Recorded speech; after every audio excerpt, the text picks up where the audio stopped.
అసలు మీ మీ ముఖ్య ఉద్దేశం ఏంటి? హిందూ సనాతన ధర్మాన్ని కేవలం భారతదేశంలోనే దీని ఉనికిని తీసుకెళ్తా అనుకుంటున్నారా లేదా? కాదురా, కేకే మహమ్మద్ పేరు విన్నావా? విన్నానండి. కేకే మహమ్మద్ గారు అంటే ఆర్కియాలజిస్ట్. అయోధ్య గుడి ఉందా, దానికి ఆర్కియాలజిస్ట్ వారు. వారు ఏమన్నారంటే until Hindus are majority there is rajyangam and secularism in India. If Hindus are decrease, no more rajyangam, no more secularism. ఎవరిది స్టేట్మెంటు? కేకే మహమ్మద్. అర్థం చేసుకో, నేను చెప్పలా. సో కాబట్టి ఈ దేశంలో ఆయన స్టేట్మెంట్ ఇచ్చినంత మాత్రాన వాస్తవాలు ఎందుకు కాదు? అదో పెచ్చబొర్రా. పోనీ ఇప్పుడు నువ్వు ఆయన చెప్పింది నిజమా కాదా నువ్వు చెక్ చేయాలనుకుంటే, నువ్వు ఇప్పుడు రాత్రి 9 అయిందా, గుళ్ళో కూర్చుని ఇక్కడ అంతా పురుషులే ఉన్నారు, ఒక్క ఆడపిల్లవే నువ్వు.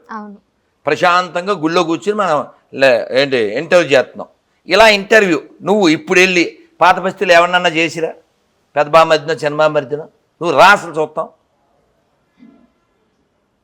చూసా ఆన్సర్ ఇచ్చింది. నాకు ఫస్ట్ అవసరం లేదు అక్కడ భయం, అవసరం కూడా అవసరం భయం అంతే. వెళ్తే ఏమవుద్ది వెళ్దా కాదురా, కాదు తల్లి, అక్కడ కూడా ప్రముఖులు ఉన్నారులే. ఇప్పుడు కరెంటు బిల్లు కడుతున్నావా లేదా మీ ఇంటికి? అతను కడతాడు. పాత బస్సులో అందరూ కడతారా? అలా కట్టమని వెళ్తే ఆ లైన్ మెన్ కొట్టారు. నేను ఎప్పుడు 2-3 ఏళ్ల క్రితం ఓల్డ్ గవర్నమెంట్లో కూడా చెప్పా, దేవాలయాల మీద డబ్బులు ఎత్తుకెళ్ళిపోవడం కాదు, పాత బస్తీలో కరెంటు బిల్లు కట్టించుకోండి దమ్ముంటే అని చెప్పాం. అవ్వదు. కాబట్టి హిందువులు మెజారిటీగా ఉంటే ప్రశాంతంగా ఉంటుంది. పోనీ చిన్న విషయం చెప్తాను. 100 మంది హిందువులు ఉన్నారు, అక్కడ 2 ముస్లిమ్స్ 2 క్రిస్టియన్స్ ఉన్నారు, ప్రశాంతంగా జీవిస్తారు. రివర్స్లో ఒకసారి థింక్ చేయి, అవుద్దా? అంటే ఎక్కువ మెజారిటీ ముస్లిమ్స్ ఉండి హిందువులు 2-3 ఉంటే భజన అవుద్దా, కీర్తన అవుద్దా, పూజ అవుద్దా? ఎక్కడైనా హిందువులు ఎక్కువ దగ్గర ఉన్నప్పుడు ముస్లిం వాళ్ళది అవ్వదు, ముస్లిం వాళ్ళ దగ్గర అది బుర్ర తక్కువ మాటలు మాట్లాడు. వయసు చిన్నది కాబట్టి జ్ఞానం లేక మాట్లాడుతున్నాం. ముస్లిమ్స్ 2-3 ఉన్న చోట, హిందువులు మెజారిటీగా ఉన్న చోట మైకుల్లో 5 సార్లు ఆజాన్ వినపడుతుందిగా. రోజు వినట్లేదా? హైదరాబాద్లో అన్ని సిటీస్లో మైకుల్లో వాళ్ళు ఏమని పిలుస్తారు తెలుసా? అల్లాహు అక్బర్ ఇల్లాహు అంటే ఏంటి? ఏమి తెలదు, కొట్టేసారి నెట్లో మీనింగ్ ఏంటో ఏమి తెలదు అని ఫ్లయింగ్ కిస్ ఇచ్చి వెళ్ళిపోవడమే. మసీద్కి ఫ్లయింగ్ ఇచ్చా, గుడికి ఫ్లయింగ్ ఇచ్చా, చర్చికి ఫ్లయింగ్ ఇచ్చా. సో రోజు మనకు అక్కర్లేదు, మన ముస్లిమ్స్ కాదు, అయినా మనం అది వింటున్నాంగా.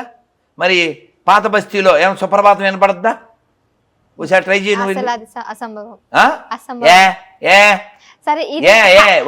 హైదరాబాద్ నిజాములు పరిపాలించిన అయితే దొంగోళ్ళు పరిపాలిస్తే, దొంగోళ్ళు దోపిడి దొంగలు పరిపాలిస్తే సో వాట్? వాడేమన్నా ఈ దేశం వాడా, ఈ ధర్మం వాడా? దొంగోడు. బాబర్ ఒక దొంగ, ఔరంగజేబు దొంగ, వాడిని సపోర్ట్ చేసినట్టు లంగా. వాడికి ఇక్కడ ఉండే ముస్లింకి ఏం సంబంధం లేదు. They are called invaders. అంటే తెలుసా తెలుగు ఏమనాలి? ఆక్రమణదారులు. కరెక్ట్, వీడు బాగా చెప్పాడు. కూడా యాడ్ చేసి దురాక్రమణదారులు. ఒక దొంగోడు బాబర్ అనేవాడు ఎక్కడ పుట్టాడు? ఈ దేశంలో పుట్టలే. ఎక్కడ తెచ్చాడు? ఈ దేశంలో చావలే. సో ఈ దేశానికి డాబర్కి సంబంధం ఉంది, ఈ దేశానికి గోబర్కి సంబంధం ఉంది, ఈ దేశానికి బాబర్కి ఏం సంబంధం లే. ఏమన్నా అర్థమైందా లేదా? అర్థమైంది చెప్పండి. అది అర్థమైంది. అంటే మనం పుట్టక ముందు నుంచి అయితే ఇది ఇంతకు ముందు ముస్లిమ్స్ ఉండేది. అంటే నేను పర్టికులర్ ఈ అమ్మాయి ఏం చెప్తుందంటే, ఈ అమ్మాయి ఏం చెప్తుందంటే, ఈ కుర్చీలు గుళ్ళవి అడెవడో ఎత్తుకుపోయాడు, వాళ్ళ ఇంట్లో 20 రోజులు ఉన్నాయి. ఇది ఎక్కడ 2 ఏళ్ళ నుంచి ఉంటుంది ఈ కుర్చీ. 20 రోజులు వాళ్ళ ఇంట్లో ఉంది కాబట్టి వాళ్ళ కుర్చీ కదా అంటుంది. కానీ యాక్చువల్లీ ఈ కుర్చీ ఎవరిది? గుళ్ళోది. ఇది అది ఎత్తుపోయాడు. ఇప్పుడు నీకు అర్థమయ్యే చెప్తాను. మీది ఎవరు? నాది హైదరాబాద్. ఇక్కడే పుట్టావా? ఇక్కడే పుట్టాను, ఇక్కడే పెరిగాను. Very good. అరే అలా చేయకున్నా. ఎప్పుడైనా రాజమండ్రి వెళ్ళు, అక్కడ పెద్ద మసీదు అని ఒకటి ఉంటుంది మెయిన్ రోడ్లో నడుస్తుంటే.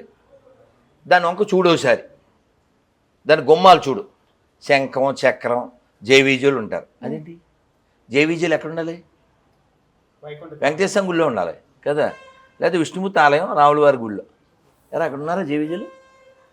రౌండ్ వారి దగ్గర ఉన్నారా లేరు ఇక్కడ. సో వెంకటేశ్వర స్వామి గుడి ఎప్పుడైనా తిరుమల వెళ్ళావా? చాలా సార్లు వెళ్ళావు కదా. తిరుమలలో 7-8 సార్లు. మనం లోపలికి వెళ్ళే ముందు లెఫ్ట్ రైట్ ఎవరుంటారు? జై విజయులు ఉంటారు. మరి పెద్ద మసీద్కి జై విజయులకి సంబంధం ఏంటి? అది అసలు మసీద్ కాదు కాబట్టి, అది వేణుగోపాల స్వామి గుడి కాబట్టి, దాన్ని ఆక్రమించారు కాబట్టి, నేను లోపలికి వెళ్ళాను కాబట్టి, నేను చూశాను కాబట్టి. పోనీ కాశీ వెళ్ళావా? వెళ్ళలేదండి. బోల్సార్లు వెళ్ళాను. మా రమేష్ గారి పుణ్యమా అలా దర్శనం చేసి మళ్ళీ వెళ్ళాం. రే ఎగిరిపోయిన తిన్నాను. సో అది ఏంటి? కాశీ విశ్వనాథుడి గుడి. నీకు అర్థం కావాలంటే నీ తలకాయలు తీసేసి ఆయన పేరు ఏంటి?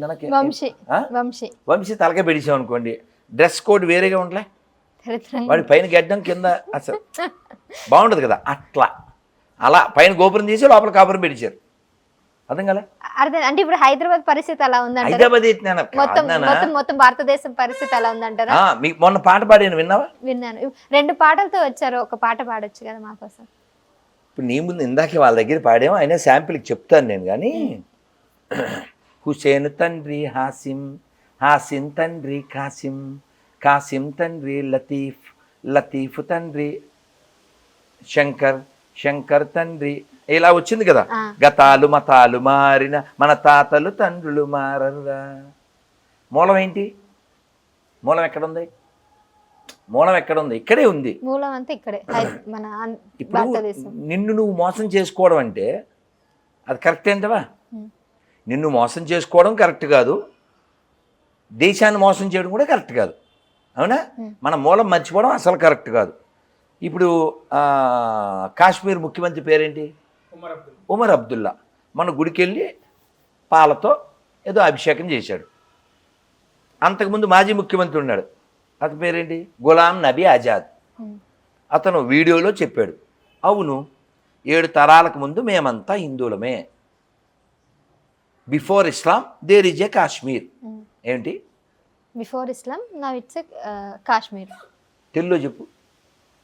ఇంతకుముందు అది ఇస్లాంది, కానీ ఇప్పుడు మాత్రం ఏడిసినట్టుంది English. Before Islam there is Kashmir అంటే ఇస్లాం కంటే ముందు కాశ్మీర్ ఉంది. అచ్చా, ఇస్లాం కంటే ముందు కాశ్మీర్. అర్థమైందమ్మా? అర్థమైందా? సో కాశ్మీరు చాలా పాతది. కాశ్మీర్ చాలా పాతది, ఇస్లాం తర్వాత వచ్చింది. కాశ్మీరు చాలా పాతది, కాశ్మీర్ చాలా పాతది, ఇస్లాం తర్వాత వచ్చింది. ఇన్వేడర్స్ వాళ్ళు వచ్చారు, ఆక్రమించారు. అర్థమైందా? ఇక్కడ ఏ మసీదు కింద తవ్వినా ఏదో గుడి బయటపడుతూ ఉండదు. ఎందువల్ల? ఇది దేవాలయానికి సంబంధించిన భూమి. భారతదేశాన్ని ఏమని పిలుస్తారు? దేవభూమి.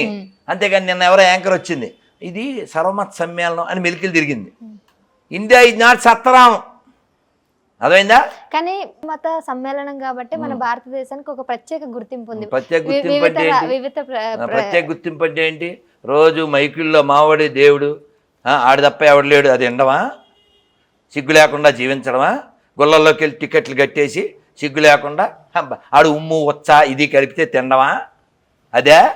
ఇప్పుడు ఉదాహరణకి నీకే తూతూ అని ఇస్తే తాగుతావా?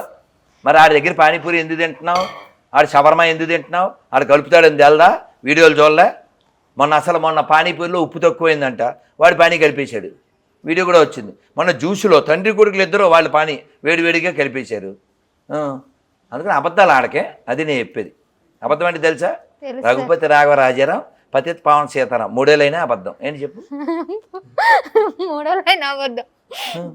నిరూపించు. 10 లక్షలు. కానీ అందరు ముసల్మాన్స్ అలా ఉండరు కదండి. అంటే సరే, కొంతమంది ఎవరో చేస్తుంటారు, వాళ్ళ గురించి మనం మాట్లాడొద్దు. సరే, ఇవన్నీ పక్కన పెడితే సరే ఇప్పుడు పక్కనే పెట్టాలి, ఇంకేం పెడతాను?